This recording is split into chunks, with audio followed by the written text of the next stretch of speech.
राधे राधे भक्तों, चैत्र नवरात्रि की दुर्गाष्टमी का विशेष महत्व है। दुर्गाष्टमी के दिन महागौरी की विशेष पूजा की जाती है। चैत्र नवरात्रि की दुर्गाष्टमी 5 अप्रैल शनिवार के दिन है। दुर्गाष्टमी पर महागौरी की पूजा विधि विधान के साथ करने से घर में सुख शांति का वास होता है। आइए पंचांग के अनुसार विस्तार से जानते हैं दुर्गाष्टमी की उदया तिथि, महत्व और पूजा विधि और माँ दुर्गा की व्रत कथा। चैत्र नवरात्रि में माँ दुर्गा के 9 रूपों की आराधना की जाती है। इस दौरान अष्टमी तिथि का विशेष महत्व है। अष्टमी के दिन माँ दुर्गा की विशेष पूजा की जाती है। दुर्गा अष्टमी पर कई जगहों पर विशेष उत्सवों का आयोजन किया जाता है।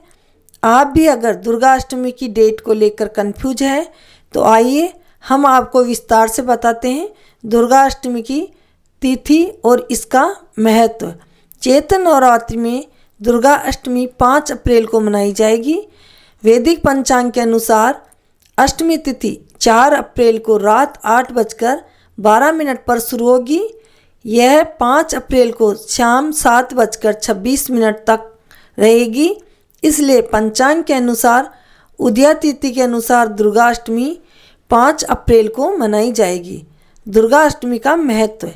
दुर्गा अष्टमी के दिन माँ महागौरी की पूजा का विधान है। पौराणिक मान्यताओं के अनुसार इस दिन पूजा करने से घर में सुख शांति आती है, परिवार के सदस्यों के बीच प्रेम बढ़ता है और क्लेश दूर होता है।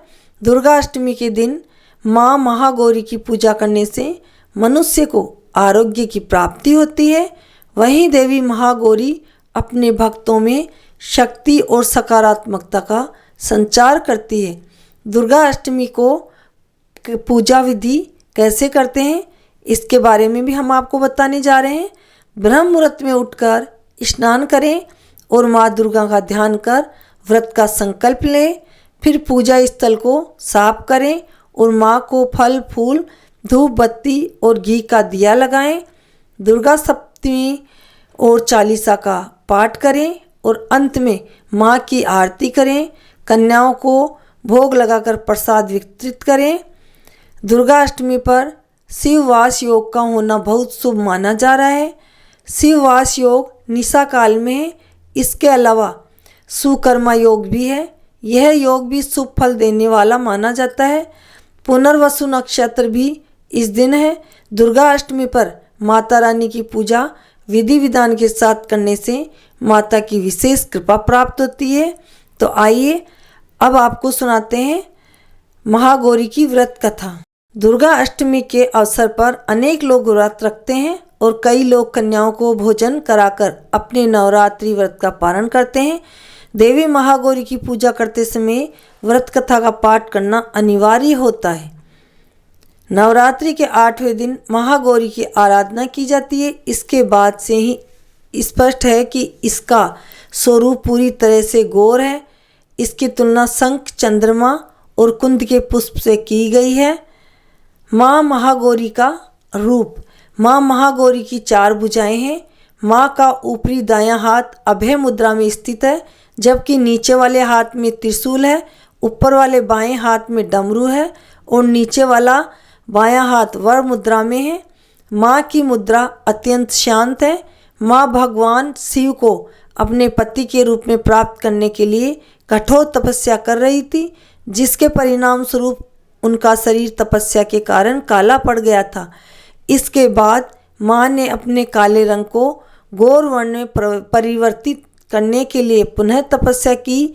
माँ की तपस्या से प्रसन्न होकर भगवान शिव ने उनके रंग को कांतिमय बना दिया, जिससे माँ का रूप फिर से गौर हो गया। इसी कारण से माँ के इस स्वरूप को महागौरी कहा जाता है। माँ गौरी की व्रत कथा। पौराणिक मान्यता के अनुसार माँ पार्वती ने भगवान शिव को प्राप्त करने के लिए कई हजार वर्षों तक कठोर तप किया। इस तप के दौरान उन्होंने जल और अन्न का सेवन नहीं किया, जिसके कारण उनका शरीर काला हो गया था। माँ पार्वती की तपस्या से प्रभावित होकर भगवान शिव ने उन्हें अपनी पत्नी के रूप में स्वीकार किया। महादेव ने तपस्या के समय उनके शरीर के काले पड़ने के कारण उन्हें गंगा जल से शुद्ध किया, जिसके परिणाम स्वरूप उनका शरीर पुनः चमकदार हो गया। गंगा जल के प्रभाव से उनका रंग सफ़ेद हो गया, जिससे उन्हें महागौरी के नाम से जानना जाने लगा। भक्तों, ये थी महागौरी की व्रत कथा, पूजा विधि, भोग, मंत्र, पारण कैसे करें, कब करें, व्रत क्या करना चाहिए, ये सभी के बारे में संपूर्ण जानकारी मैंने आपको दे दी है। अगर आपको ये जानकारी पसंद आई हो तो चैनल को सब्सक्राइब करें, ताकि आपके पास हर रोज़ की जो कथाएं हम सुना रहे हैं वो पहुंच सकें और आप उन कथाओं का लाभ उठा सकें। बोलो राधे राधे, जय श्री कृष्णा।